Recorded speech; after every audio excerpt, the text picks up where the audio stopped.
So ஏதோ ஒரு பெரிய திங்கை நம்ம பார்க்கணும் அப்படின்னா அதுக்கு கொஞ்சம் டைம் வேணும் இல்லையா, வெயிட் பண்ணி தானே ஆகணும். ஸோ எஸ் ஓகே, எல்லாம் உட்காந்துக்கோங்க, நம்ம ஈவெண்ட் ஆகும்.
Good afternoon once again. எல்லாம் ஃபுல் ஆகிட்டீங்களா? யாரும் உங்கள் ஃப்ரெண்ட்ஸ் யாரும் ஆப்ஷன் இருக்காங்களா? நோ, எல்லாம் இப்போ கரெக்டாக கொடுத்தாங்க. அந்தந்த இன்சார்ஜஸோடைய அந்தந்த பிரான்ச்சஸோட கிளாஸ் ரெப்ஸ்லாம் வந்துட்டீங்களா? கிளாஸ் லீடர்ஸ்லாம் புஷ்பா இருக்கீங்களா? இங்கே புஷ்பா எங்க? ஓகே, புஷ்பா வந்தாச்சு.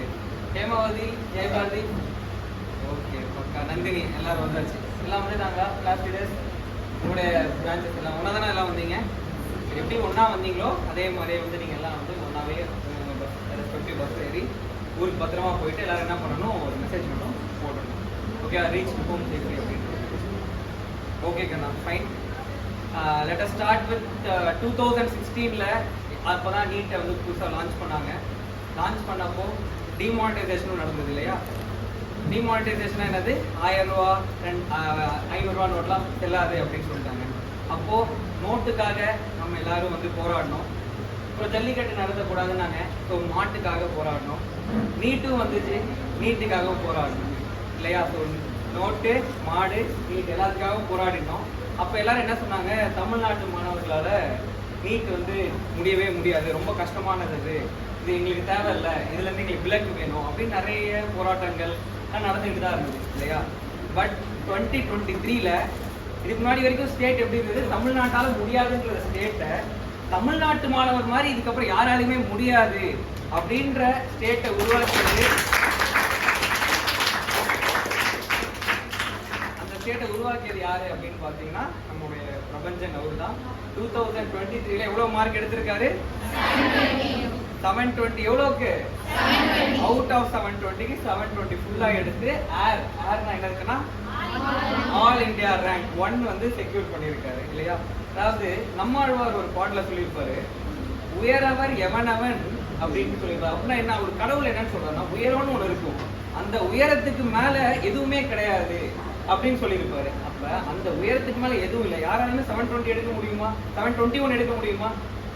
முடியாது. எவ்வளோ கஷ்டப்படும் 721ன்ற மாதிரி யாராலும் எடுக்க முடியாதுல்ல. ஸோ இதுக்கு மேலே ஒரு உயரமே இல்லாத இடத்தை அடைஞ்சிருக்காரு நம்மளுடைய பிரபஞ்சன். அதுக்கு நம்ம ஒரு மிகப்பெரிய கங்க்ராச்சுலேஷன்ஸ் அவருக்கு நம்ம கொடுத்து ஆகணும்.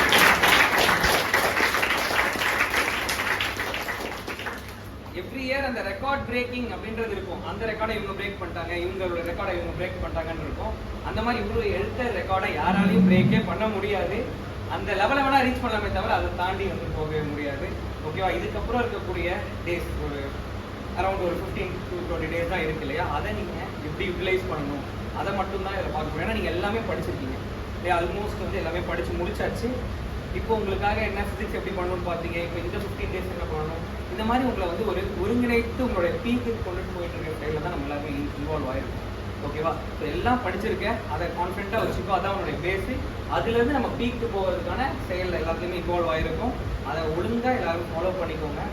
தௌசண்ட்ஸ் ஆஃப் அட்வைஸ் நீங்கள் கேட்டிருப்பீங்க, நாங்கள் நிறைய சொல்லியிருப்போம். ஒரு ஃபேக்கல்ட்டியுமே நம்மளுடைய குட் ஃபேக்கல்ட்டி டீம், ஒரு செம்ம பேஸ் டீம் உங்களுக்கு இருக்குது, எல்லாருமே தெரியும். அவ்வளோ டெடிக்கேட்டடாக உங்களுக்காகவே வந்து உழைச்சிக்கிட்டு இருக்காங்க. அவங்க எவ்வளவோ அட்வைசஸ் கொடுத்துருப்பாங்க, அதையும் நோட் பண்ணி வச்சுருப்பேன். ஸோ இவ்வளோ அட்வைசஸை யார் கரெக்டாக ஃபாலோ பண்ணுறாங்களோ அவங்களால மட்டும்தான் அச்சீவ் பண்ண முடியும். ஓகேவா? ஏன்னா thousands of advices are there, thousands of students also are there. அதில் ஒரு ஸ்டூடெண்ட் மட்டும் விக்ட்ரி அடையிறாரு அப்படின்னா என்ன ரீசன்னா, அவரு அவ்வளோ அட்வைசஸுமே ஃபாலோ பண்ணியிருக்காரு. அந்த மாதிரி ஃபாலோ பண்ணவங்க தான் நம்மளுடைய பிரபஞ்சன். ஸோ இந்த இடத்துக்கு வந்ததுனால அவருக்கு நம்ம லாட்வி சார்பாக கௌரவிக்கிறதுக்காக சின்னதாக ஒரு கிஃப்ட்டு.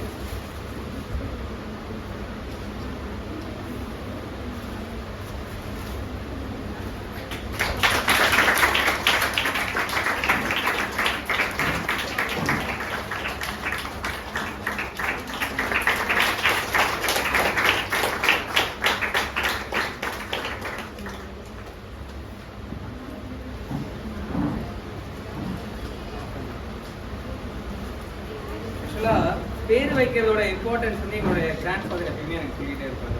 நம்ம எந்த மாதிரியான பேர் வைக்கிறோமோ அந்த லெவல் நம்ம ரீச் பண்ணுவோம் அப்படின்னு சொல்லிட்டு. ஸோ அவங்க தந்தையாருக்கு அவர் பிறக்கும் போதே தெரிஞ்சிருக்கு போல இருக்கு. அவர் வந்து பிரபஞ்சம் முழுவதும் அவரை வந்து பேசுவாங்க எல்லாருமே தெரிஞ்சதுனால பிரபஞ்சன்ற நேம் அப்பயே அவங்க சூஸ் பண்ணி வச்சிருக்காங்க. அதனால அவங்க தந்தையாருக்கு நம்ம லாட்வி சார்பாக வந்து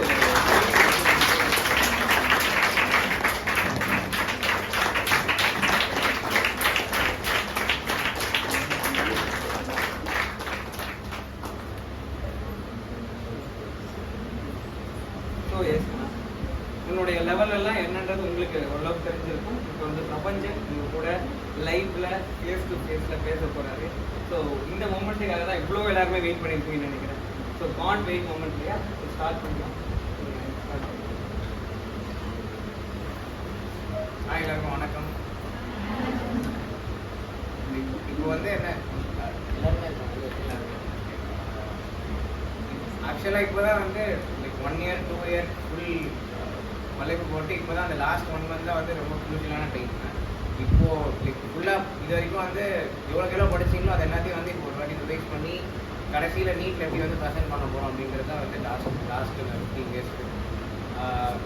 இப்போ எப்படின்னா ஆல்மோஸ்ட் எல்லா போர்ஷன்ஸும் முடிஞ்சிருக்கும். கடைசியில் எப்படி வந்து ஒரு ஷார்ட் பீரியட் ஆஃப் டைமில் வந்து எல்லாத்தையும் டக்குன்னு போஸ்டர் பண்ணுறது தான் டாஸ்க்.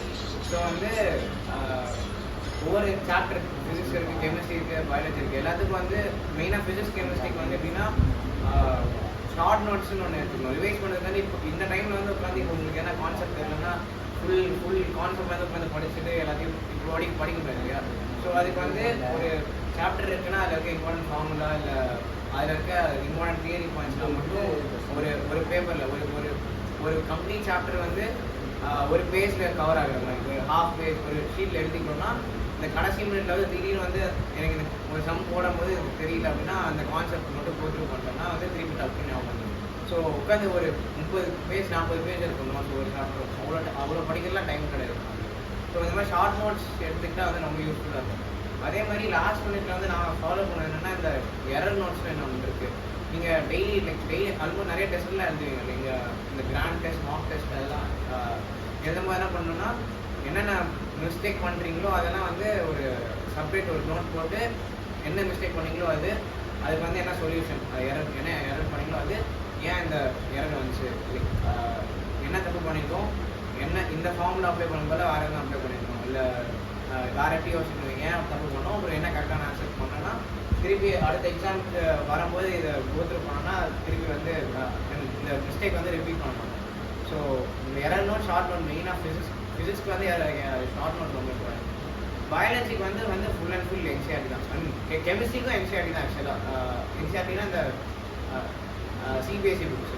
இன்னொன்று என்னென்னா ஆக்சுவலாக இந்த ஸ்டேட் போர்ட் புக் வந்து ஸ்டேட் போர்ட் ஸ்டூடெண்ட்ஸால் வந்து நீட் கிராக் பண்ண முடியாது அப்படிலாம் சொல்லிட்டு இருப்பாங்க. அது வந்து ஆக்சுவலாக வந்து ஒரு மித்து தான். நானும் வந்து 10th வரைக்கும் ஸ்டேட் போர்ட் தான் படித்தேன்.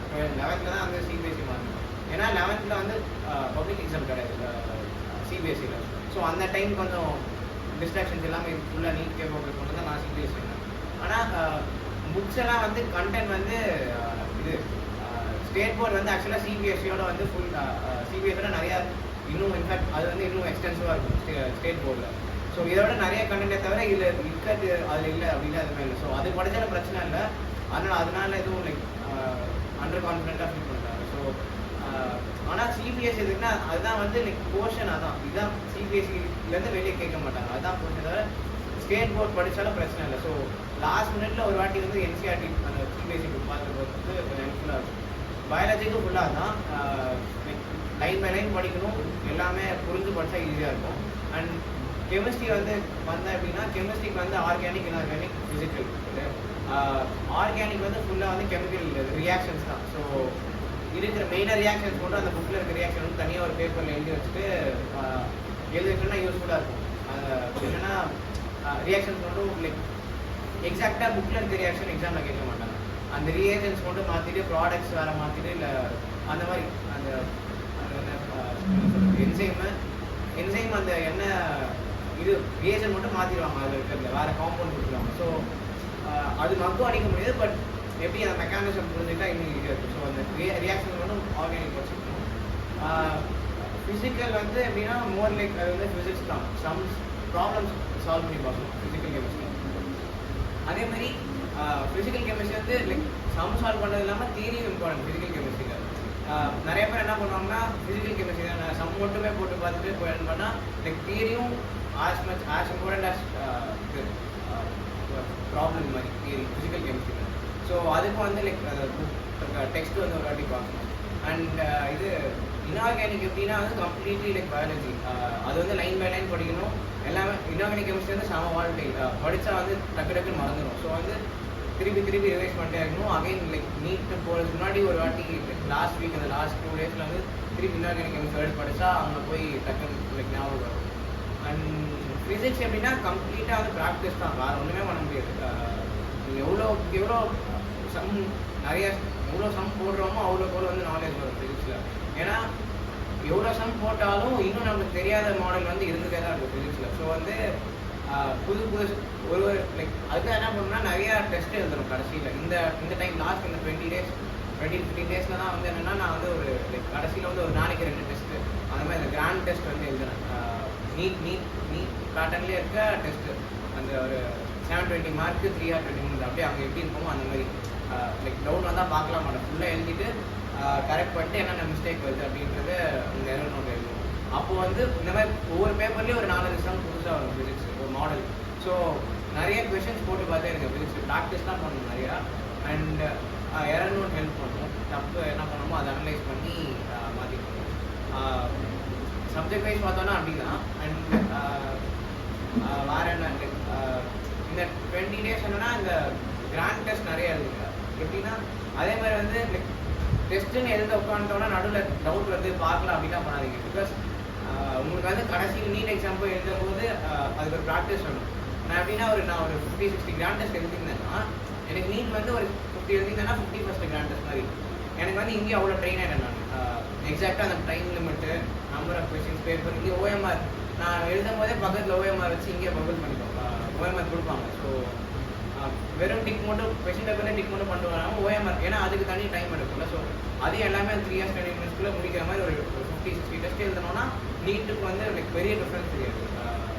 அந்த இடம் மட்டும் தான் டிஃப்ரெண்ட்டாக இருக்குமே தவிர இங்கே டெஸ்ட் எழுதுறது அங்கே போயிருக்கோம் அவ்வளோதான். ஸோ முடிஞ்ச அளவுக்கு நிறைய டெஸ்ட்டு எழுத ட்ரை பண்ணுங்கள். அண்ட் இன்னொன்று வந்து என்னென்னா லைக் இந்த கடைசி 1 week என்ன பண்ணணும்னா புதுசாக எதுவுமே படிக்கக்கூடாது. லைக் லாஸ்ட் 1 week கூட லாஸ்ட் 3-4 days வந்து ரைட்டு புதுசாக அது படிக்காதீங்க. ஏன்னா ஏற்கனவே படித்ததே ஆக்சுவலாக போதும். நம்ம படித்ததான் வரும்னு நினச்சிட்டு போனால் லைக் கண்டிப்பாக அதான் வரும். ஸோ புதுசாக படிக்க ட்ரை பண்ணால் என்ன பண்ணால் ஓவர்லோட் ஆகி ஏற்கனவே இருக்கிறது வந்து பழைய கான்செப்ட்டும் இதுக்கும் வந்து கன்ஃபியூஸ் ஆகி தெரிஞ்சதும் வந்து கடைசி நிமிஷத்தில் வந்து ஒரு மாதிரி டென்ஸ் ஆகி மறந்து விட்டுருணும் ஆகி. ஸோ லைக் கம்ப்ளீட்டாக ஒன்றுமே தெரில இந்த டாப்பிக்கில் எனக்கு ஐடியாவே இல்லை அப்படின்னா அதை அப்படியே விட்டு படிங்க, பிரச்சனை இல்லை. அதனால அதை படிக்க போய் பழக்கம் மறந்து அந்த இது வாங்க கடைசி நிமிஷம் லாஸ்ட் மினிட்ல போய். ஸோ அதான் பேசிக்காக தான். அண்ட் எக்ஸாம் போகும்போது எப்படின்னா லைக் நான் எதுக்குமே வந்து லைக் டென்ஷனே ஆகத்தாது.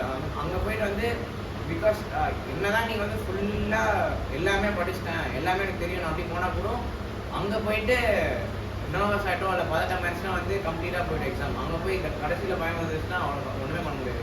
ஸோ வந்து எவ்வளோ கம்மியாக படிச்சிருந்தாலும் நான் படித்தது தான் வரும், நான் நல்லா பண்ணுவேன்னு நினச்சி போனால் லைக் அந்த காம்னஸ் அந்த டைமில் வந்து நம்ம மைண்ட் எப்படி இருக்கோ ப்ரெசன்ஸ் ஆஃப் மைண்ட் தான் அங்கே போயிட்டு அதான் வந்து ஹெல்ப் பண்ணும். ஸோ வந்து எக்ஸாம் அன்னைக்கு வந்து ஃபுல்லாக எதுவுமே எக்ஸாம் அன்னைக்கு காலைல கடைசி உள்ள ஹால் போகிற வரைக்கும் படிச்சுட்டுலாம் இருக்க வேணாம். என்ன பண்ணான்ட்டு முடிஞ்ச அளவுக்கு மைண்ட் எப்படி ரிலாக்ஸாக வச்சுக்க முடியும் அப்படின்னு வந்து பார்க்கணும் அன்றைக்கி. அதுக்கப்புறம் எக்ஸாம் இந்த பப்ளிங் பண்ணுறது அது வந்து மேஜர், இந்த ஷேட் பண்ணுறது ஓஎம்ஆர் ஷேட் பண்ண அது ஒரு பெரிய இது, அது ஒரு இம்பார்ட்டண்ட்டான இடம். என்னென்னா லைக் நிறையாவே இருக்குது. ஒவ்வொரு கொஷின் முடிச்ச உடனே அடுத்தடுத்து பபிள் பண்ணலாம், கொஷின் போட்டு ஆன்சர் கண்டுபிடிச்சோன்னே பபிள் பண்ணலாம். இல்லைனா ஒரு லைக் ஹோல் பேப்பர் கம்ப்ளீட் பண்ணிட்டு எல்லாத்துக்கும் ஆன்சர் வச்சு அதுக்கப்புறம் எல்லாத்தையும் ஒன்றா பண்ணலாம். ஆனால் அப்படி பண்ணும்போது என்ன ஆகுனா ஏன்னா ஒரு கொஷினுக்கு வந்து அடுத்த கொஷினோட ஆன்சர் பண்ணால் அதுக்கு அடுத்து வர எல்லாமே வந்து தப்பாகிடும். அப்படி எல்லாம் ஒன்றா பண்ணும்போது அதே மாதிரி ஒவ்வொரு கொஷினாக முடிச்சு பண்ணும்போதுனா ஒரு மொமெண்டம் இருக்காது. கொஷின் டக்குன்னு போட்டே இருக்கும், அது திருப்பி பபிள் பண்ணிட்டு அடுத்து படிக்கணும். நான் சால்வ் பண்ணிட்டே இருந்தேன்னா அந்த ஃப்ளோலேயே வந்து நான் நிறைய சால்வ் பண்ணி முடிச்சேன். ஸோ அந்த டிஸ்அட்வான்டேஜ் அதுக்கு என்ன பண்ணணும்னா ஒரு like set of question 15 question இல்லை வந்து லைக் 10 கொஷின் அந்த மாதிரி ஒரு 15 or 10 அவ்வளோ முடிச்சுட்டு அதுக்கப்புறம் பபிள் பண்ணுறது அப்படி பண்ணலாம். அது பண்ணால் இன்னும் மோர் எஃபிஷியண்ட்டாக இருக்கும். அண்ட் எக்ஸாம் ஹாலில் வந்து என்ன சப்ஜெக்ட் ஃபஸ்ட்டு அட்டென்ட் பண்ணணும் அப்படிதான் ஃபிசிக்ஸாக முக்கால்வாசி பேர் வந்து பயாலஜி கெமிஸ்ட்ரி ஃபிசிக்ஸ் அப்படி போவோம். நானும் அப்படி தான் பண்ணேன் ஃபைனல் எக்ஸாமில். பட் ஒவ்வொருத்தருக்கு வந்து ஒவ்வொரு எஃபிஷியண்டாக இருக்கும். அது எப்படியும் என்ன பண்ணணும்னா நீங்கள் இங்கே மார்க் டெஸ்ட் எழுதுவீங்கல்ல, அதில் வந்து லைக் ஒவ்வொரு எக்ஸாமும் ஒவ்வொரு மாதிரி ட்ரை பண்ண பாருங்க. ஃபஸ்ட்டு ஃபிசிக்ஸ் அட்டன் பண்ணி பாருங்கள் ஒரு இந்த ஆர்டர், அதில் வந்து உங்களுக்கு எந்த ஆர்டர் வந்து லைக் இன்னும் ஈஸியாக ஃபீல் ஆகுது. நான் ஃபிசிக்ஸ் ஃபஸ்ட் டைம் முடிச்சுன்னா அப்புறம் மற்ற ரெண்டு நல்லா பண்ணுறேன், இல்லை ஃபஸ்ட்டு பயாலஜி பண்ணால் தான் எனக்கு கரெக்டாக வருது அப்படின்னு உங்களுக்கே வந்து ஒரு ஐடியா கிடைக்கும். ஸோ அதை வந்து ஃபைனல் எக்ஸாமில் ஃபாலோ பண்ணிக்கலாம் மெயினாக. அண்ட் அதான் லைக் லாஸ்ட் மினிட்ல புதுசாக எதுவும் படித்து என்ன ஆகி வேணா ஸ்கூல் நம்ம படித்தது தான் வரப்போகுது, பிரச்சனை இல்லை அப்படி அந்த மைண்ட் செட்டில் இருக்கும். மற்றபடி எதுவும் இல்லை. உங்களுக்கு என்ன டவுட்ஸ் இருந்துச்சுன்னா இப்போ லாஸ்ட்டு 1 வீக் நீங்கள் என்ன சப்ஜெக்ட் ப்ரிஃபர் பண்ணி படிச்சீங்க? என்னென்ன இந்த லாஸ்ட் 1 வீக் என்ன சப்ஜெக்ட்ஸ் நான் வந்து இது அதான் இன்ஆர்கானிக் கெமிஸ்ட்ரி வந்து ஒரு வாட்டி ஃபுல்லாக அது வந்து ஏன்னா லைக் மறந்து லாஸ்ட்டில் ஒரு டைம் படித்தா தான் அது எக்ஸாம் ஆகும். மெயினாக இன்ஆர்கானிக் கெமிஸ்ட்ரி ஒரு வாட்டி பிளான் பார்த்தேன். அப்புறம் பயாலஜியில் வந்து இந்த அனாட்டமி ஆஃப் ஃப்ளவரிங் பிளான்ஸ் இந்த மார்ஃபாலஜி அதெல்லாம் வந்து புரியறதுக்கு ஒன்றுமே இல்லை. அதில் ஃபுல்லாக வந்து இல்லை இந்த எக்ஸாம்பிள்ஸு அப்புறம் அந்த என்ன சொல்கிறது டைப்ஸ் அந்த மாதிரி தான் நிறையா இருக்கும். ஸோ அதெல்லாம் வந்து அதெல்லாம் மக்கு அடிக்கும், அதை புரியறதுக்கு ஒன்றுமே இல்லை. ஸோ அந்த மாதிரி டாபிக் லைக் புரிஞ்சு படிக்க இல்லாத மாதிரி இருக்க டாபிக்லாம் வந்து லாஸ்ட் மினிட்ல அந்த லாஸ்ட் ஃபோக்கஸ் பண்ணுவோம்.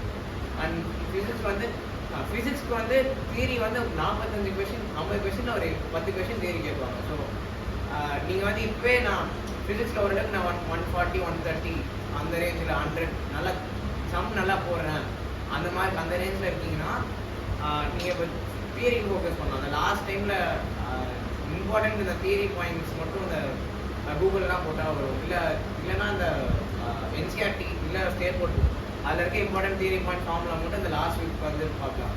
அது வந்து எப்படின்னா நான் ப்ராப்ளமில் வந்து சூப்பராக இருக்கேன், தியரி அந்த பார்ட் மட்டும் விடுது அப்படின்னா இன்னும் ஹை டார்கெட் 180 நான் ஃபுல் மார்க் எப்படி ஸ்கோர் பண்ணுறது அப்படி பார்க்கணுன்னா அடுத்த லெவலில் இருக்கும் அந்த இருக்கிற தியரியோட. ஸோ லாஸ்ட் வீக்கில் தியரி ஓகே. ஸோ டேரெக்டாகவே தியரி கொஷின்ஸ் நிறைய வரும். ஒரு 7-8 கொஷின்ஸ் தியரியாகவே நமக்கு ஃபஸ்ட்டு ப்ரையாரிட்டி இதுதான் ப்ராப்ளம்ஸ் தான். அது முடிச்சுட்டு நான் வரும் இல்லைன்னா போது இது இப்போ எக்ஸ்ட்ரா மார்க்ஸ் தியரியிலே ஒரு 7-8 மார்க்ஸ் 9 கொஷின்ஸ்னால் 30 மார்க்ஸ் இது.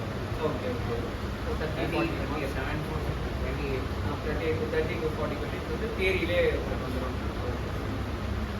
பயாலஜி ஒரு அனாட்டமி மார்ஃபாலஜி மட்டும் தான் படிச்சுட்டு எல்லாத்தையுமே உள்ள கொஞ்சம் லாஸ்ட் வேஸ்ட் பண்ணி எனக்கு எல்லாமே ரிவைஸ் பண்ணோம். மெயின் இம்பார்ட்டன்ட் இம்பார்ட்டன்ஸ் வந்து எல்லாம் focus பண்ணோம். இப்போ லாஸ்ட் வீக்ல பயாலஜி ஃபோக்கஸ் பண்ணிருக்கோம். லாஸ்ட் டேல மார்னிங்ல என்ன பண்ணிருக்கீங்க? நான் லாஸ்ட் டே வந்து நான் சும்மா படிக்கவே இல்லை. லைக் நீட்டுக்கு ஒரு நாள் முன்னாடி நான் வந்து சும்மா பாட்டு கேட்டு லைக் தூங்கினேன், நல்லா தூங்கினேன். எக்ஸாம் ஆட போய் தூங்கினேன் அந்த மெயின். அதனால் ரிலாக்ஸ்டாக தான் இருந்தீங்க. ஸோ நீங்கள் ஆக்சுவலாக என்ன மாதிரி OMR பேட்டர்ன் ஃபாலோ பண்ணிருந்தோம்? 1 நான் வந்து லைக் எனக்கு ஃபுல்லாக முடிச்சுட்டு தான் பண்ணேன். எல்லா 180 கொஸ்டின் முடிச்சு தான் பண்ணேன். அது எனக்கு வந்து அது எனக்கு ப்ராக்டிஸ் ஆகிடுச்சு. ஸோ நீங்கள் ஃபஸ்ட் டைம் அப்படி பண்ணும்போது அதான் ஒரு 24th கொஸ்டினுக்கு வந்து தேர்ட் ஆப்ஷன்னா திடீர்னு அவசரத்தில் பார்த்து ஸ்பீடாக பண்ணும்போது கடைசியில் ஏன்னா அதே மாதிரி கடைசியில் வந்து நீங்கள் கடைசியில் பண்ணிங்கன்னா நோட்டு வச்சுருப்பீங்க. நீங்கள் முடிக்கும் போது பார்த்தா 5 நிமிஷம் தான் இருக்கும். 5 நிமிஷத்தில் வந்து ஃபுல் 180 கொஸ்டின் பபுள் பண்ணது வந்து சான்ஸே இல்லை. நான் வந்து ப்ராக்டிஸ் பண்ணதுனால எனக்கு ஒரு 10-20 மினிட்ஸ் இருந்துச்சு. நான் பபுள் பண்ணிட்டு அப்புறம் ஒரு 5 மினிட்ஸ் அந்த விட்டு வச்ச கொஸ்டின்லாம் ரிவைன் பண்ண டைம் இருந்துச்சு. அது ப்ராக்டிஸ் இருந்தால் மட்டும் அப்படி பண்ணணும். இல்லைனா வந்து 24 கொஸ்டின் ஆப்ஷன்ஸ்னா தெரியாமல் அடுத்த கொஸ்டின் கிட்டி இருக்கும். அது பண்ணால் அப்புறம் வந்து எல்லா கொஸ்டினும் தப்பாயிடும். ஸோ அது கொஞ்சம் ரிஸ்க்கு தான் இருக்குது. ஸோ ப்ராக்டிஸ் இருந்துச்சுன்னா பண்ணணும். ப்ராக்டிஸ் இருந்துச்சுன்னா அந்த OMR பண்ணணும். இல்லை 45 ஓகே. உங்களுக்கு வேறு ஏதாவது டவுட் இருக்காதுன்னா வேறு ஏதாவது நீங்கள் என்ன ஃபஸ்ட்டு சப்ஜெக்ட் யூஸ் பண்ணீங்க? இது பயாலஜி கெமிஸ்ட்ரி. Anything else? அதே மாதிரி வந்து 22 கொஸ்டின் பேப்பர் வந்து எப்படி இருந்துச்சுன்னா பயாலஜி வந்து செம்ம டஃப்பாக இருந்துச்சு. எப்பயுமே ஃபிசிக்ஸ் அதுக்கு முன்னாடி ஃபிசிக்ஸ் செம்ம டஃப்பாக இருந்துச்சு. ஸோ எப்பயும் பயாலஜி ஃபஸ்ட்டு போகிற ஸ்டூடெண்ட்ஸ் என்ன பண்ணாங்கன்னா பயாலஜி நான் முடிச்சுட்டு தான் அடுத்து போவேன், கெமிஸ்ட்ரி ஃபிசிக்ஸ் போவேன். ஃபிசிக்ஸ் வந்து செம்ம ஈஸியாக இருந்துச்சு, நாங்கள் ஈஸியாக இருந்துச்சு. ஸோ நான் பயாலஜி முடிச்சுட்டு தான் அடுத்து கெமிஸ்ட்ரி போகணுன்னு வந்து அவங்க 1.5 hour வந்து பயாலஜிலேயே முடிச்சுட்டு அடுத்து கெமிஸ்ட்ரி போகும்போது வந்து ஐயோ பயாலஜி எப்படி இருக்குது, ஃபிசிக்ஸ் எப்படி இருக்குன்னு நினச்சி ஃபிசிக்ஸ்க்கு வந்து ஒரு லாஸ்ட் 30-40 மினிட்ஸ் தான் பண்ணாங்க. ஸோ ஃபிசிக்ஸ்க்கு வந்து கொஸ்டின் ஈஸி, ஆனால் போட டைம் இல்லை. தெரிஞ்ச கொஸ்டினே விட்டு வந்த மாதிரி ஆயிடுச்சு. பயாலஜி டஃப்பு அட்டன் பண்ணி அதுவும் தப்பாயிடுச்சு. தெரிஞ்ச கொஸ்டின் ஃபிசிக்ஸ் விட்டாங்க. ஸோ அங்கே போய் வந்து நான் பண்ணுற பாட்டன் தான் ஃபாலோ பண்ணணுன்னு இருக்கக்கூடாது. அங்கே போய் ப்ரெசன்ஸ் ஆஃப் மைண்ட் இப்போது சரி இது டஃப்பாக இருக்குது, அப்போ ஃபிசிக்ஸ் பேப்பர் எப்படி இருக்குன்னு பார்த்தா அது ஈஸியாக இருக்குன்னா பயாலஜி அப்படியே விட்டு ஃபிசிக்ஸ் ஸ்டார்ட் பண்ணிட்டோம். ஸோ அந்த டைமில் பேப்பருக்கு இந்த மாதிரி மாற்றிக்க தெரியும். அந்த இது பேப்பருக்கு ஏற்ற மாதிரி மாற்றணும்.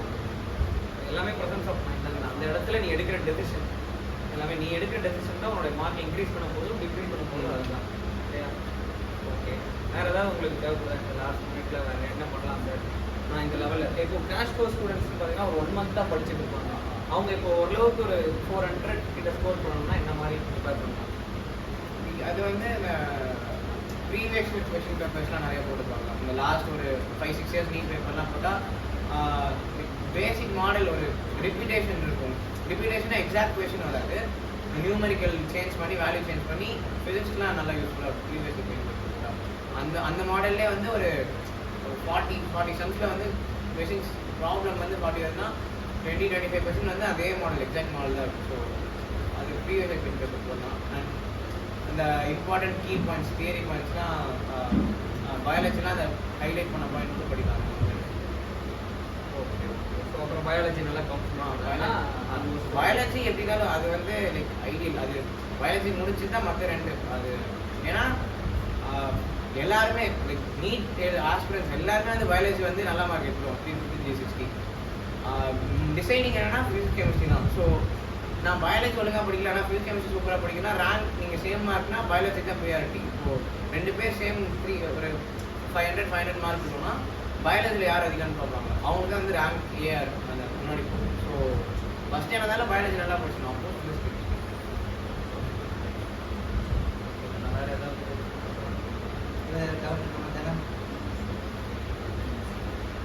வேறு இருக்காது உங்களுக்கு இருக்குன்னா எனி டவுட்ஸ் ஏதாவது இது பண்ணாமல் சரி ஓகே.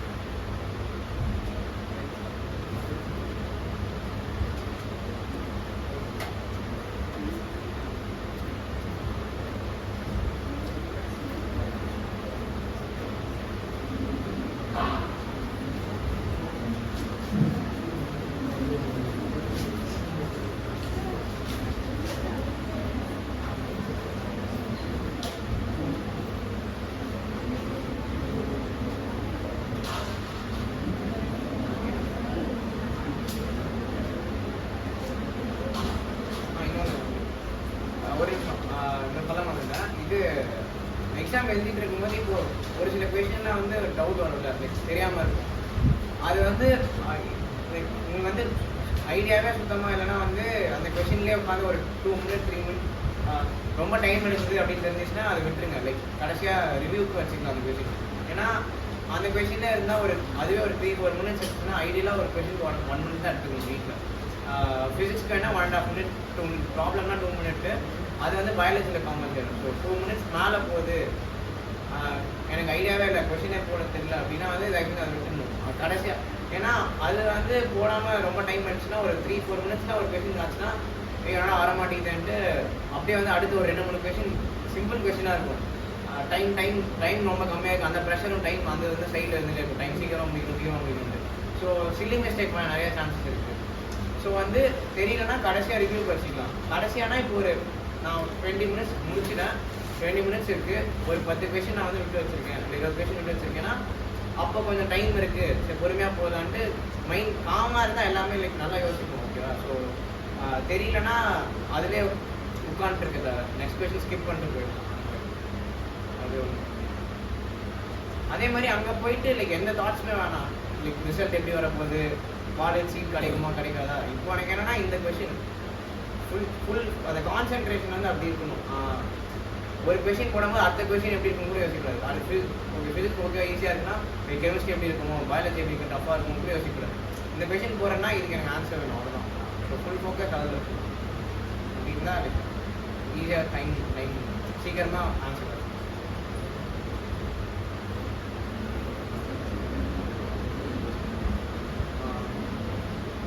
அண்ட் லைக் ரொம்ப ஓவராலாக ஃபியர் பண்ணிக்கிட்டாவில்ல. எக்ஸாம் வந்து வருஷம் லைக் ஆஸ்பிரன்ஸ் இன்க்ரீஸ் ஆகிட்டு தான் இருக்காங்க. அந்த நீட்டுக்கு அப்ளை பண்ணுறாங்க. பட் என்னென்னா அதான் என்ன கேட்டிங்கன்னா படிக்கிறதுக்கு ஒரு சைடு இருந்தாலும் எவ்வளோக்கு எவ்வளோ நம்ம வந்து மைண்ட் வந்து ஃப்ரீயாக இருக்கும். அந்த எவ்வளோ ஃபுல்லாக படித்தாலும் அந்த மென்டல் அந்த இது இருக்குது, அந்த மென்டல் ஸ்டேட் ஒன்று இருக்குது. அங்கே போய் எழுதும்போது அது எப்படி அதை ஹெல்ப் பண்ணும். ஸோ என்ன நல்லா ஜாலியாக எழுதுங்க எக்ஸாம் போயிட்டு.